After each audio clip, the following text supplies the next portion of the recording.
জুলাই আগস্টের আন্দোলনের পটভূমি রচনার প্রধান নায়ক। আমরা দেখেছি অনেক বিষয় যে তিনি যখনই ছাত্ররা এই বিভিন্ন কর্মসূচি গ্রহণ করছেন তখন তিনি দলের সকল নেতাকর্মীকে নির্দেশ দিতেন। যিনি ওনার নির্দেশ কখনো লন্ডন থেকে নিজে বক্তব্য রাখতেন, কখনো আমাদের মাধ্যমে তিনি দেখলাম আমি গ্রেপ্তার হওয়ার সময় পর্যন্ত এই ছাত্রদের কমপ্লিট শাটডাউন আরো বিভিন্ন কর্মসূচি আমরা ভারপ্রাপ্ত চেয়ারম্যান তারেক রহমানের নির্দেশে আমরা প্রচার করতাম। আমাদের ছাত্র দলের অসংখ্য নেতা, বিএনপি এবং বিএনপি সমর্থক পরিবারের অসংখ্য মানুষ, সেটা শিশু থেকে শুরু করে তরুণ যুবক পর্যন্ত আত্মহুতি দিয়েছেন গণতন্ত্রকে ফেরানোর জন্য।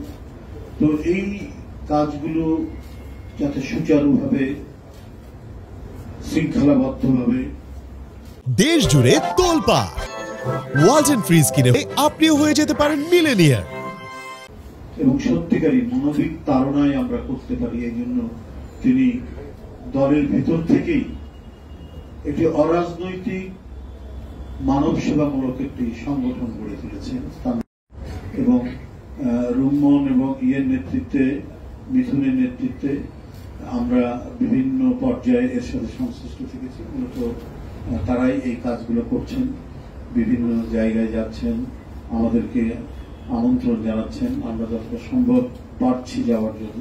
প্রত্যেকটাই হচ্ছে মানব কল্যাণমূলক। যারা জুলাই আগস্টে আহত হয়েছেন, যেসব পরিবারের সন্তানরা নিহত হয়েছে এবং সেই ১/১১ থেকে শুরু করে আওয়ামী লীগের দুর্বিষহ ফ্যাসিবাদী দুঃশাসনে যারা গুম হয়েছেন, নিরুদ্দেশ হয়েছেন, খুন হয়েছেন, বিচার বহির্ভূত হত্যার শিকার হয়েছেন, গুপ্ত হত্যার শিকার হয়েছেন, সেই সব পরিবারগুলোকে সান্ত্বনা দেওয়ার জন্য এই সংগঠনটি নিরন্তরভাবে এবং নিরলসভাবে কাজ করে যাচ্ছে। বন্ধুরা, তাই নয়, যে কথাটি আমাদের ইঞ্জিনিয়ার আশরাফ বলেছে যে দেশের বিভিন্ন অঞ্চলে যারা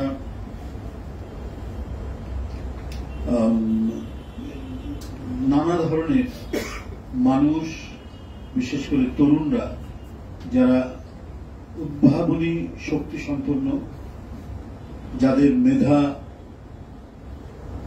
পর্যাপ্ত পরিমাণ যাদের মেধা রয়েছে এবং সেই মেধার কিছু কিছু আমরা প্রকাশ দেখি, তাদেরকে উৎসাহিত করার জন্য, তারা যেন অকালেই ঝরে না যায়, সেজন্য আমরা বিএনপি পরিবার কাজ করে গেছি। এটাও আমরা মনে করি যে একটি বৃহত্তর মানবিক কাজের অংশ। আমরা চট্টগ্রামে যে কথা সে বলেছে, বাঁশখালীতে গিয়েছিলাম, একটা ছেলে ড্রোন বানাতে পারে, অত্যাধুনিক ড্রোন বানাতে পারে এবং সরকারের বিভিন্ন সংগঠন তাদের কাছ থেকে সেটি কিনছে। সেই ছেলেটি, সে ডিপ্লোমা ইঞ্জিনিয়ার, তাকে যদি সহযোগিতা করা যায়, সে যদি আরো উচ্চতর ডিগ্রি নিতে পারে, বিএসসি ইঞ্জিনিয়ার হতে পারে, ওর দ্বারা তো আরো ভালো কিছু, আরো উন্নততর কিছু করা সম্ভব। এই ভাবনাটা ভেবেছেন আমাদের ভারপ্রাপ্ত চেয়ারম্যান। তিনি ছোট্ট একটি সংবাদ লক্ষ্য করেছেন কোন সংবাদপত্রে, সেখান থেকে দেখে আমাদের রুম্মন এবং মিথুনকে জানিয়েছেন। তারা সেটি খুঁজে বের করে তার বাড়ির অ্যাড্রেস দিয়ে আমাদেরকে সাথে নিয়ে সেখানে গেছে এবং আমরা আশ্বাস দিয়ে এসেছি যে তার গড়ে তোলার ক্ষেত্রে, তার কাজের ক্ষেত্রে এবং তার নিজের আরো পড়াশোনার ক্ষেত্রে যতটুকু সহযোগিতা দরকার সেটা আমরা দেব এবং বিএনপি যদি রাষ্ট্র ক্ষমতায় আসতে পারে তাহলে সে আরো বেশি সহযোগিতা পাবে।